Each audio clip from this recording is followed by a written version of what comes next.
स्वागत है आपका दून यात्रा में। दून यात्रा के इस एपिसोड में हम आपको लेकर चल रहे हैं ऋषिकेश, जहां पर नीलकंठ महादेव मंदिर के दर्शन हम आपको कर पाएंगे। इस वक्त हम गुजर रहे हैं जानकी सेतु से, जो कि परमार्थ निकेतन के बिल्कुल समीप आपको लेकर जाता है और यहीं से गरुड़ चट्टी के लिए आपको रास्ता मिलेगा।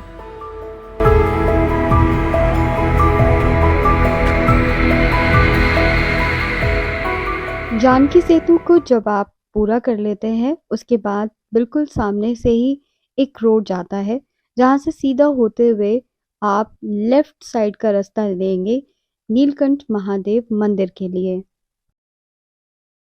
और अब ऋषिकेश के बारे में कुछ महत्वपूर्ण जानकारियां। जैसा कि आप सभी जानते हैं कि ऋषिकेश में इन दिनों बहुत सारे परिवर्तन हुए हैं।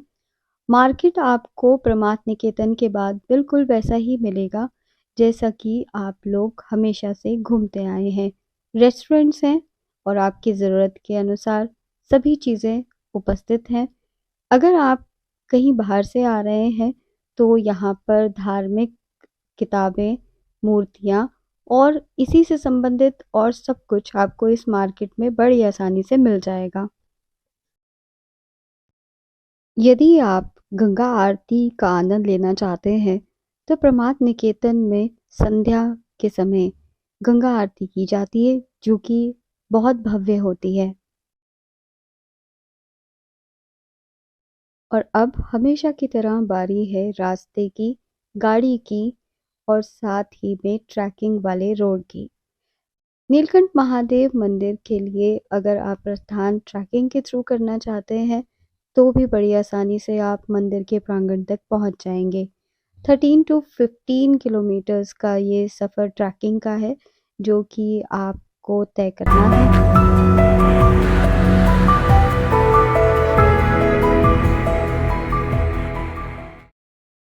गरुड़ चट्टी के बाद आपको 17 किलोमीटर का सफ़र तय करना होता है मंदिर के प्रांगण तक का।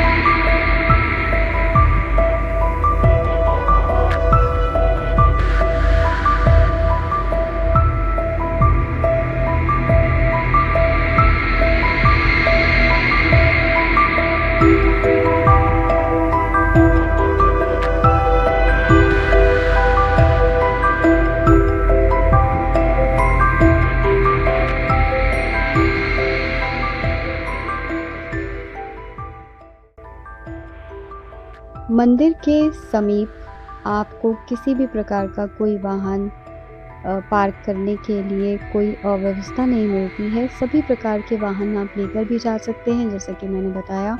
और इस समय हम लोग पहुंच चुके हैं मेन मंदिर के प्रांगण के बिल्कुल समीप। मंदिर का प्रांगण शुरू होते ही आपको महादेव के इस मंदिर की जो मूर्तियां हैं, जो कलाकृतियां हैं, वो दिखाई देने लगेंगी। यदि आप प्रसाद, फल फूल महादेव के लिए लेके जाना चाहते हैं तो निश्चित आपको यहाँ पे पूर्ण व्यवस्था मिलेगी। मंदिर का जो प्रांगण है उसकी भव्यता, शोभा तो देखते ही बनती है। साथ में जो छोटी सी मार्केट है वहाँ पर आपको बहुत सारी ऐसी चीज़ें मिलेंगी जिसे कि आप अपने बिल्कुल साथ लेकर जाना चाहेंगे। मंदिर की एक अपनी व्यवस्था है, जहाँ से कि पुरोहित आपको बताते हैं कि कहाँ से आप प्रवेश करें और कहाँ से आप जो है दर्शन करके बाहर की तरफ निकल सकते हैं। महादेव को जल अर्पित करने के लिए जल की वहाँ पर पूर्ण व्यवस्था है, जो कि पूजा की थाली में भी आपको मिल जाएगा। और प्रांगण में एक बहुत ही विशाल त्रिशूल सुशोभित है, जो कि बहुत ही ज़्यादा आकर्षक लगता है।